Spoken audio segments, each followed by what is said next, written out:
Hello everyone! Kakagaling ko lang sa supermarket dahil namili ako ng mga ingredients na lulutuin ko for today. At itong mga ingredients. Unang-una ay meron tayo ditong 1/2 ng pork menudo cut. Meron din tayong Hans pork and beans, dairy cream or butter. Meron tayong 3 piraso ng saging na saba.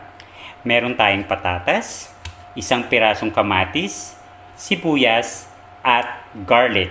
Meron din tayong pork cubes. Okay? At para naman sa iba pang gulay, meron tayong repolyo, pechay, at string beans.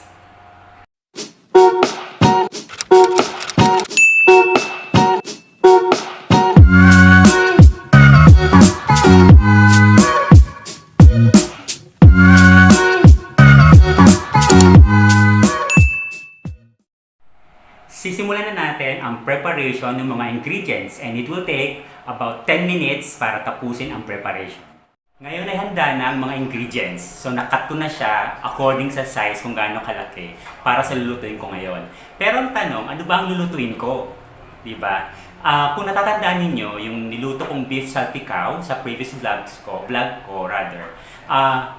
ang daming nag-comments. Umabot ng more than 100 comments. At masyado akong na-overwhelm at na-flatter sa mga komento. So, taus-puso ako nagpapasalamat sa inyo, sa mga nag-comment at nag-request ng susunod na lulutuin o tinatawag ko ng cooking challenge ko. So, marami dahil 3 sa more than 100 na nag-comments ay nag-request ng lulutuin ko ngayon. First time ko ulit guys na lulutuin ang puchero. So, again, ito ang ni-request na galing sa 3 na-comment sa previous na vlog ko. Pero bago natin simulan ng pagluluto, gusto ko munang i-shout out ang aking creative editor na si Rina Rinoa. Kung mapapansin nyo, bago na ang aking intro, outro, at channel banner. At maraming salamat sa iyo. At guys, kung kayo ay may balak na magpagawa sa kanya, hanapin nyo lang siya sa Facebook at i-message ninyo. So, simulan na natin ang pagluluto.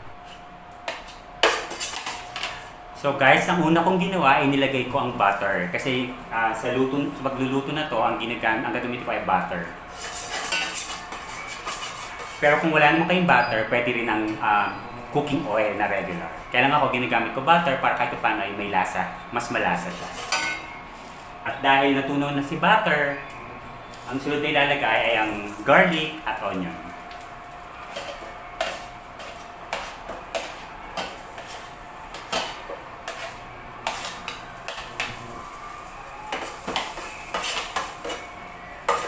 So, isosatay lang natin si garlic at onion hanggang sa mag-light brown si onion.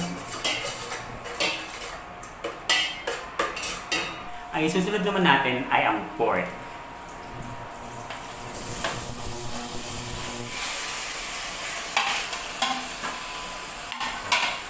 Isosatay lang natin siya together with the garlic and onion hanggang sa mag-light brown din ang texture ng pork. Medyo light brown na ang texture ng pork. So, ang susunod naman natin, pwede natin ilagay ang Knorr cubes niya.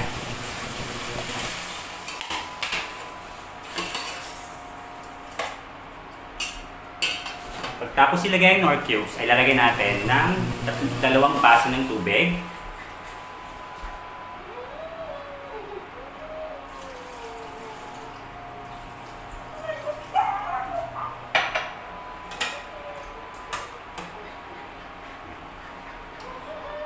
Tatakpan natin siya at hayaan natin lumambot yung pork sa loob ng 30 minutes. After 30 minutes, medyo malambot na yung pork. So, ang ilalagay naman natin ay ang saging na saba at ang patatas.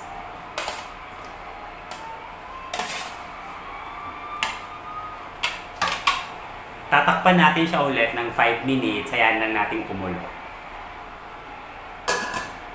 After 5 minutes, ilalagay naman natin ang pork and beans. And we will let it cook for 3 minutes.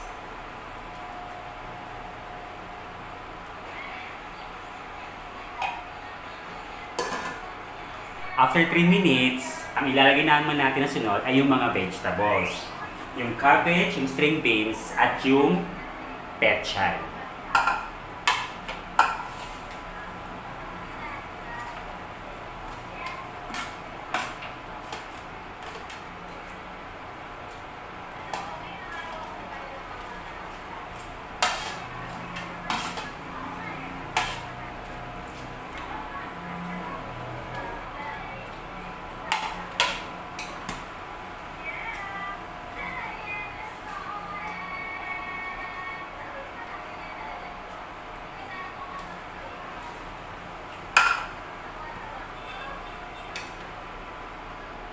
Tatakpan naman natin muna siya and we will let it cook for about 2 to 3 minutes.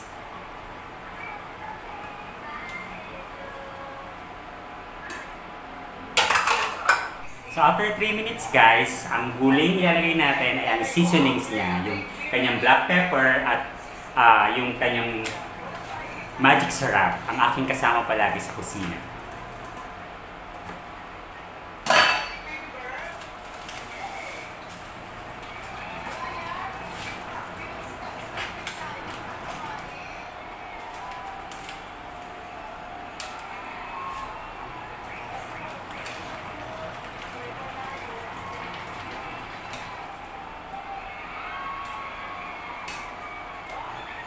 So, halo-haloin lang para lumasa yung seasoning at pwede na siyang i-serve.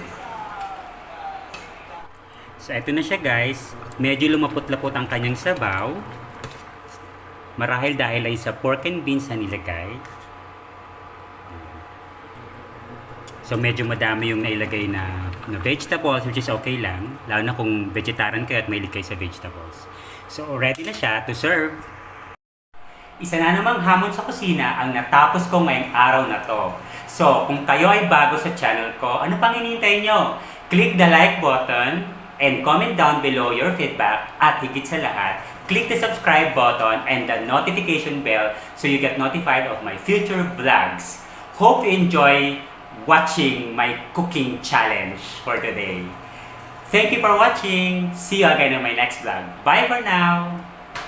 Ever since the day that you went away